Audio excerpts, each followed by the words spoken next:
Il pose la question et puis, non, c'est pour m'enrichir. C'est pour m'enrichir. Ça vous paraît la chose, mais malheureusement, quand vous êtes membre des jurys, c'est là que vous entendez beaucoup de choses. Non, c'est pour m'enrichir. En bon? Mais quand vous allez vous enrichir, c'est pour faire quoi? Non, je vais m'acheter tel véhicule, ceci, cela et autres. Et puis, ils osent dire ça. Si vous voulez avec C'est ça. Mais c'est pas que c'est pas le lieu de dire ça.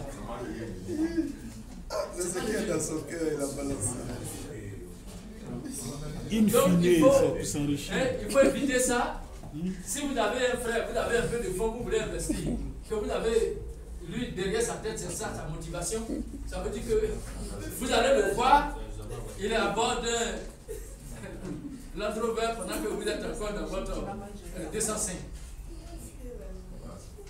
Vous allez batailler pour lui arracher ça, pour revendre et puis remettre votre entreprise sur les rails, mais le mal est déjà fait. Alors là, en fait, vous avez vu qu'on a vu les raisons qui nous poussent à la création de votre entreprise. Ce sont ces raisons-là que le bailleur de fonds cherche ici. À savoir, si vous tombez sur l'une des raisons que nous avons énumérées ce matin. La rubrique suivante, votre clientèle potentielle. Quel est votre marché? C'est quoi ici le marché? Quand vous avez une idée d'entreprise, c'est quoi? Le marché, c'est quoi ici? Hein? Les marketeurs qui sont avec nous. Oui, monsieur Pamé? C'est la cible, non? Oui, la cible. Non, on peut aller un peu plus au loin. Hein? On va au-delà de la cible. Le secteur d'activité. Pas le segment. Et puis le secteur d'activité.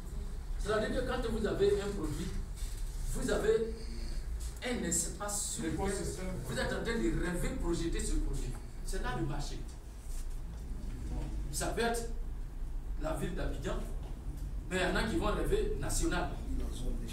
Il y en a qui rêvent international, alors qu'ils n'ont même pas encore commencé dans son quartier.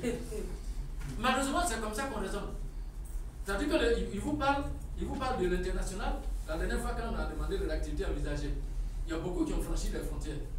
Très rapidement. Mais pourtant, ça n'a pas encore franchi peut-être le salon. Parce que quand vous allez discuter avec monsieur ou madame, il va te dire, mais est-ce que toi tu penses que ce produit-là peut marcher? Parce que moi, je ne me retrouve pas dedans. Ça veut dire que vous n'avez pas encore pu dépasser votre salon. Donc le marché, c'est l'espace sur lequel vous projetez votre idée qui est en train de naître dans votre esprit. Vous vous dites, ah, moi je vais être sur l'espace de Yopougon pour lui proposer tel produit. L'autre va dire, bon, moi c'est tout Abidjan. L'autre va dire, pour moi ce sont les grandes agglomérations du pays. Ainsi de suite. Il y a d'autres qui disent, même dans les villages, moi-même je vais aller là-bas. Le vivrier, il ne va pas dire que c'est juste chose, mais il va prendre, où est-ce qu'il va commercialiser? Madame, votre nom? Kwame Edith. Madame Kwame Edith, elle, son attiqué, gros grain, elle est pour le moment dans son quartier. Donc pour le moment, ce marché-là, c'est le quartier.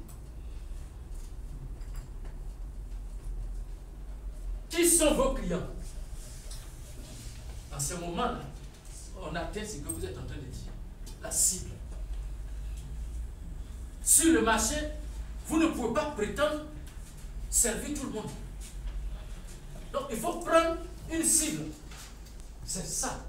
Qui sont vos clients? Hein, vous suivez sur la fiche avec moi. En même temps que vous regardez ici, vous avez toutes les rubriques. Il y a une rubrique qui a été sautée ici. Quand je vais arriver dessus, je vais vous le dire. Donc, qui sont vos clients? C'est important. C'est là que se trouve votre future richesse. Et puis, à quel besoin vous répondez? À quel besoin vous répondez? Vous voyez, on a évoqué ça depuis le samedi dernier. Il faut répondre à ces trois questions.